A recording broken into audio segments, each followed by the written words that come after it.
Welcome to Who Invited Marketing, the podcast that gives marketers the inside scoop on how to level up and stand out. And today's guest, Julien Sauvage. Julien has over 15 years of experience in tech. He's currently the CMO at Cordial, formerly GVP Marketing at Clary, VP Product and Customer Marketing at Gong, and Senior Director Product Marketing Einstein at Salesforce, to name a few. We are diving into why marketers should always think about revenue, GTM frameworks, learnings from his days at RevTech, and how he leads the marketing function at Cordial as the CMO. But before we get into the good stuff, if you're watching on YouTube, hit that subscribe button. If you're listening on Spotify, drop a rating. It helps more marketers like you find these game changing insights. Alright, marketers, grab your digital notepads and get ready to take notes. Hi, Julian. Welcome to Who Invited Marketing. Thank you so much for being here. Hi, Priyanka, and hi, everybody. Thanks for having me. Okay, so I will jump right in. You have 10 years of experience in marketing and you have worked with Salesforce, Gong, Clary, and now you're the CMO at Cordial. You are also a mentor at the Product Marketing Alliance. Tell us about your incredible journey. Thank you. I don't know if it's incredible. It's just long because I'm old, but yeah, at a high level, I think I've had a fairly linear career progression, right? Just adding more functions for me to own, from PMM to head of PMM, VP PMM, and then at Talend, I started managing customer marketing as well. At Gong, I was managing some corporate marketing functions. Clary, managing more, including events, and now I kind of owning the full suite or the full stack.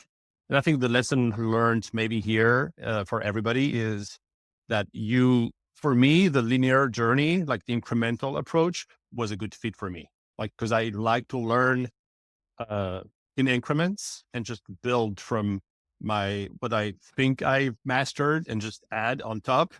But that everybody's like that. And so maybe for you, maybe you're like me and you just want to add more things on top of your core nucleus, but maybe you need to go from like a really big company to a really small company, from owning a small piece to owning the full suite, and then back to owning a smaller piece. Like, I would just say, do your self-reflection and identify kind of the path that makes the most sense to you. And then that's how you end up being successful, I believe. That is incredible. What does being the CMO of Cordial look like right now for you? Yeah, I mean, I guess it's fairly new. I joined a few weeks ago, so I'm still learning, and I'm still making. I'm continue to make mistakes. Being CMO at Cordial is great. I love being kind of in charge of the marketing as a whole, completely end to end. I think so far, a few weeks in, I would say I have tried to balance the quick wins with kind of the longer term impact, right? Kind of like show the market and everybody else that we can push the pace, we can set the pace, we can go fast. But at the same time, you need some time to mature your POV and your programs and your planning. And wins would be things like we launched a new product a few weeks after I joined. It was a really successful launch, good press and media coverage, great response and engagement on digital channels like social. So we did that. But at the same time, I'm still building the plan for the next fiscal year. And so I think that's the key. And again, whether you're a CMO or an IC person, whatever your seniority and function looks like, I always encourage people to think about that balance, balancing the quick wins, the short and sweet type of programs with good impact, but also really thinking through the longer term strategic stuff, which ultimately will have even more impact. So that's the balance that I'm trying to find. All right. Also, were you talking about Cordial Edge? Yes, it's Cordial Edge. Yeah, thank you. You did your Because homework. that Mm, is, yeah, I that can was tell. going to be my next question. That you just launched it, and I read the testimonial by Levi's CDO and how Yeah. he praised it. So that was going to be my next question, but you already answered it. So if you want to Yeah. add something more to it. Yeah, I would say Cordial Edge, it was a lot of fun launching, and like Cordial as a company has amazing logos and amazing customers. Not all of them are a publicly available reference for us. So we have more of these other brands that I can't disclose, but Levi's, they've been using us for, I think, over a year now.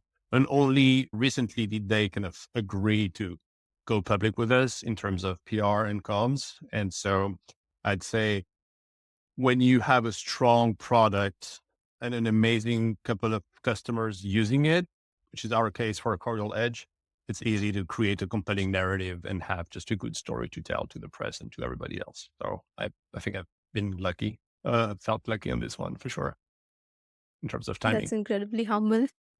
As a CMO, do you also oversee content? And if you do, then how do you approach creating high impact content for your audience?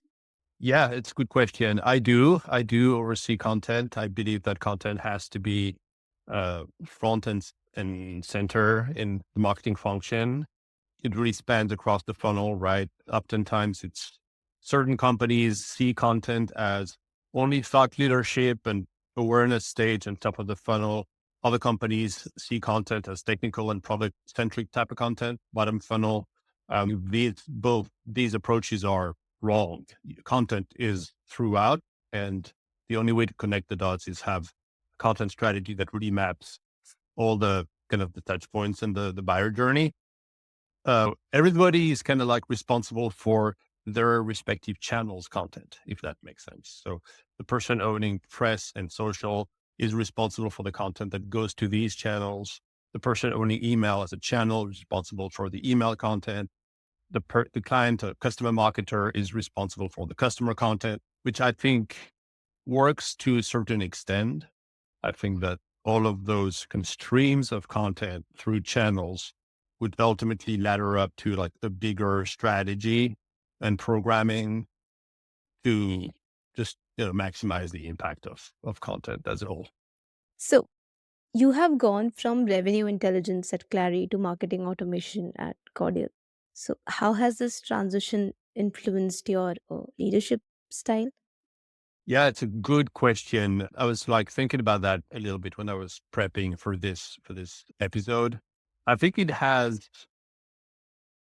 taught me, it's a good reminder that marketers have to stay really close to revenue. When you work for a revenue tech company, revenue is everything. Of course, it's in the name of the category you're part of, but it's also everything in terms of outcomes and in terms of culture. And I think when you go to a MarTech company, it's not necessarily the case, but it should. Every marketer should think about revenue. Like you don't do marketing for the sake of marketing. You can always attribute revenue to some of the activities. And so that's one of the learnings. I think like just revenue is and like downstream metrics, lagging indicators, if you will, are super top of mind for me all the time. And I think that's something I learned from that space, from the RevTech space. Um, Maybe another one is because like in RevTech, especially at Clary, we would talk a lot about revenue cadences. And revenue cadences is like the operating cadence through which a CRO or a VP of sales should run their revenue org. And I think I've kind of taken that construct and that idea, and I'm applying that to how I run marketing as a CMO. So we are starting our own marketing cadences. It's not just one-to-one type of meetings or the team meeting. There's deeper dives by function, sub-function. Sometimes you open up the group to like cross-functional partners. So I think that notion of like running the business with rigor and operational excellence is also something that I kind of inherited from my revenue tech days for A sure. lot of lessons then. Yeah. Yeah. Lots of lessons for sure. Absolutely. You have worked at Gong. Gong is such a huge product for salespeople. Can you tell me a bit more about your role as the VP of Product Marketing? Yeah. It's been a while now. So I left almost 3 years ago, I believe. I started back in 2020 when it was still the peak of the pandemic. But I would say it was a great also that was doing really well at the time, 2020, 2021, 2022, right? Like the golden years of SaaS, crazy multiples and whatnot. So Gong was phenomenal. It was an amazing experience. I would say Udi, the CMO at the time, one of the most amazing brand marketers I've met and worked with. And one of the things that had taught me as a PMM person, I was only doing PMM and customer marketing back then, was like that connection between the brand and the PMM aspect. It's one story. I think sometimes tech marketing can be a little like silos and to just think like, oh, what's our brand story? And then, oh, what's our product story? And I kind of think that doesn't work because with the attention spans getting, decreasing by the minute, when you're lucky enough or good enough to have that meeting with your buyer on a demo call, maybe you have 30 minutes. You just got to keep it's one story, and that story has to be punchy, short, concise, and to the point. And it has to encapsulate both company, the corporate, the category, and the product narratives all together. So I think the Gong learning, one of the learnings for me has been that the brand and the PMM things are kind of two sides of the same coin, essentially. Got it. So, this is my favorite part of the entire podcast. Let's talk go to market. You have been crafting GTM strategies for a long time. Can you tell us what are the key components of a successful GTM strategy? Oh man, I wish we had a few days or hours to talk about that because it's such a deep and broad question at the same time, right? Starting with how do you define GTM? So if you define GTM in a way that includes marketing, sales, and CS, I can I can give my best shot at answering that question. I think a good market strategy is typically following a framework that is shared across all these sub functions. And so something that's very top of mind for me now, because I'm kind of helping Cordial with our FY26 fiscal 26 annual planning is the V2MOM format. No, it's a weird name, V2MOM. It's a framework that was, I think, invented or at least broadly adopted by Salesforce, something I learned at Salesforce. So if you're listening and you've heard of Salesforce, you probably have heard of V2MOM as well. It stands for vision, value, that's V2, methods, and measures.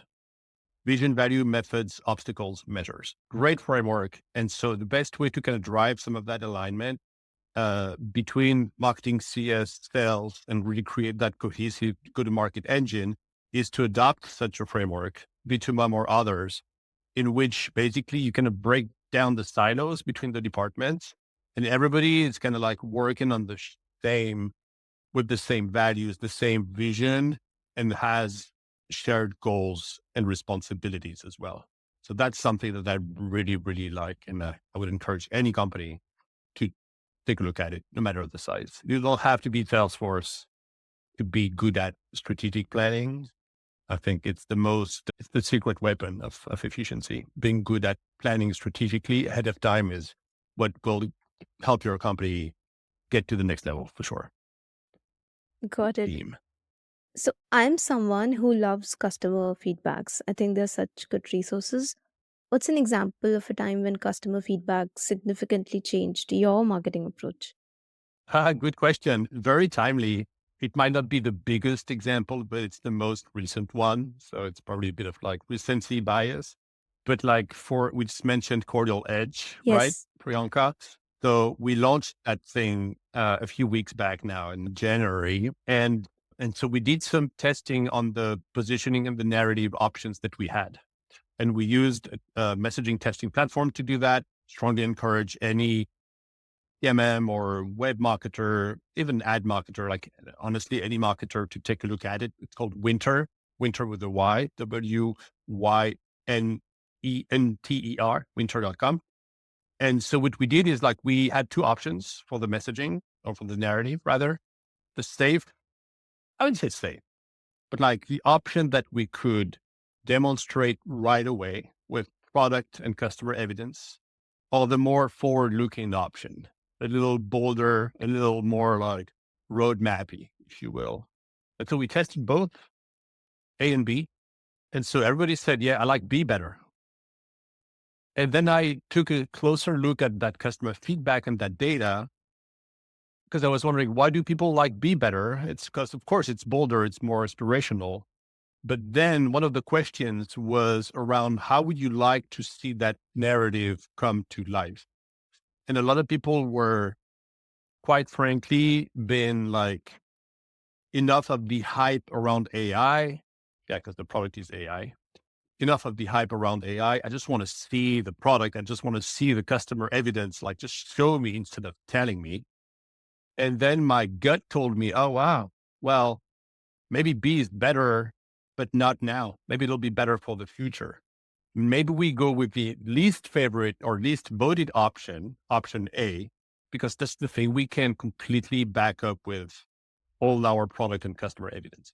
And that's what we did. We didn't go with the most voted option. We went with the least voted one. And I think it was the right call. It was successful because we've been able to just substantiate all the claims with customer stats, customer stories, product demos, product screens, and whatnot.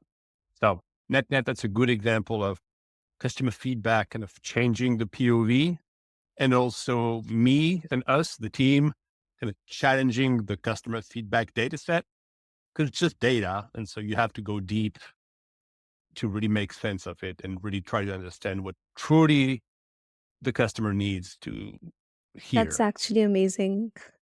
So, my next question is around marketing strategy. How do you build a marketing strategy around customer retention rather than just acquisition?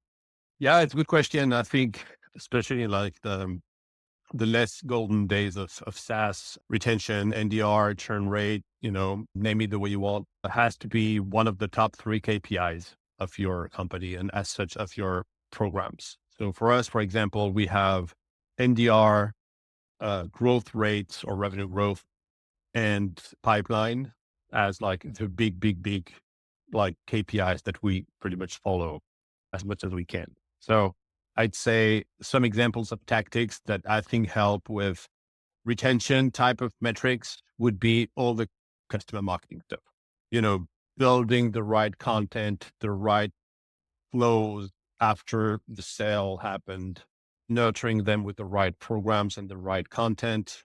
A lot of that is owned by customer success, but some of that can be owned by like lifecycle marketers, right? But like that's the way you keep your users happy. You make your platform stickier, you increase adoption, and you prevent them from retreating from your platform. Got it. Okay. So, as PMMs, we all have that one company we are secretly in love with, obsessed with. What's a product or company that you admire and why? Oh man, I was not expecting that question. I love it. I love that question. I do Yes. 2 companies that Yes. is that allowed? Okay. Thank you. Thanks for being flexible, Priyanka. I'd say I gotta give a nod to Salesforce. So I'll do a previous company of mine and the company that I haven't worked with. Haven't been an employee of. Salesforce really, I think, put PMM back on the map. Back, we're talking 20 years ago or something, right? In the mid 2000s. I think I think Benioff is like the most brilliant product marketer the earth has ever seen, kind of. And he has that vision and he really brought that to life. And then he just like rallied people around him. And then there's been generations of awesome PMMs coming out of Salesforce. So Salesforce is one of the best PMM schools, I think. It does have its limitations, something that I learned after I left over 5 years ago now, in the way Salesforce defines PMM is very outbound. It's very, keynote, big event a la Dreamforce, sales, first call deck, demos, that type of stuff. It's less, I think the programs are, at least back then, were less mature when it came to PMM owning enablement, PMM owning competitive intel, research, like those functions that I believe should belong to PMM were actually kind of outsourced to other people in the company because Salesforce is so massive. So I always say this, Salesforce is the best school of PMM, but it only teaches you half of what PMM could be, which is the outbound piece. That's example number one.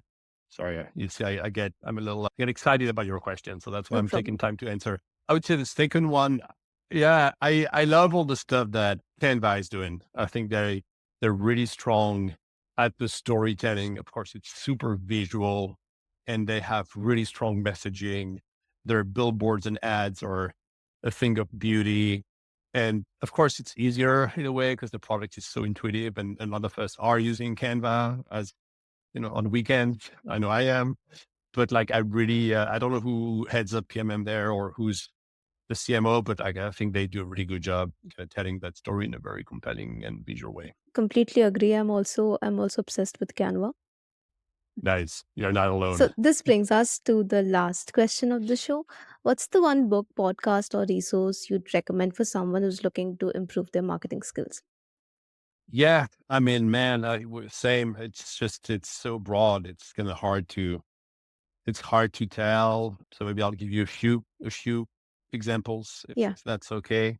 If you're in PMM, of course, you got to follow April for the positioning stuff, Emma Stratton for the messaging stuff, Andy Raskin for the narrative movement creation type stuff.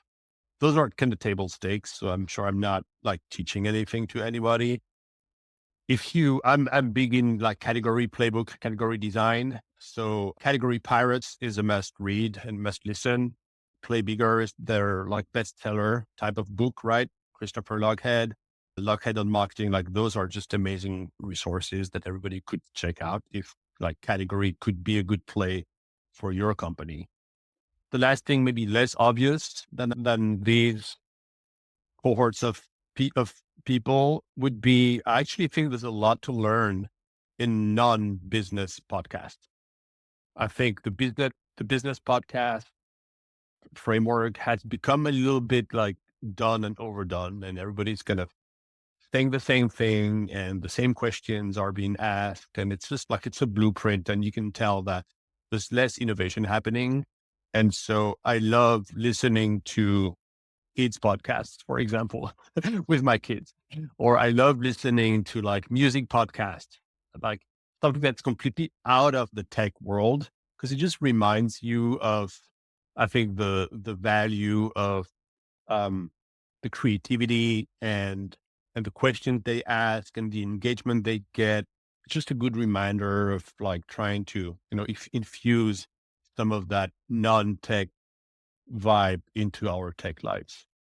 This is exactly how I feel with fiction books that they can teach us so much more than things that are not that creative. Yeah. Exactly. Absolutely. Yeah. There's always, yeah, we can end on this one like this. Every marketer has to be a creative person. And so it's going to be on you to find the avenues and the books and the things that, maintain and foster and encourage that creativity of yours. So for me, it could be music. It could be like non-tech podcasts and whatnot. I don't know what that would be for you if you're listening. Like think about the things that make you a more creative person, and that's going to ultimately benefit you in your current tech world. Awesome. So we end the podcast here. If someone wants to reach out to you, how can they do so? Where can they follow you? Yeah, LinkedIn would be the best. I don't do social media. I just do LinkedIn. So just go find me on LinkedIn and we'll talk. Okay. So all right, Julian, it was major pleasure talking to you. I hope we can have a conversation again sometime. Thank you for coming here. Thanks for having me. If you found this episode helpful, do me a favor, hit that subscribe button on YouTube and drop a rating on Spotify. It really helps more marketers discover these expert insights. For episode updates and even more marketing wisdom, follow the Who Invited Marketing page on LinkedIn. That's where all the action happens. And hey, if you have any guest suggestions or topics you'd like to hear more about, let me know in the comments or connect with me on LinkedIn. Thanks for tuning into Who Invited Marketing. I'll see you in the next episode.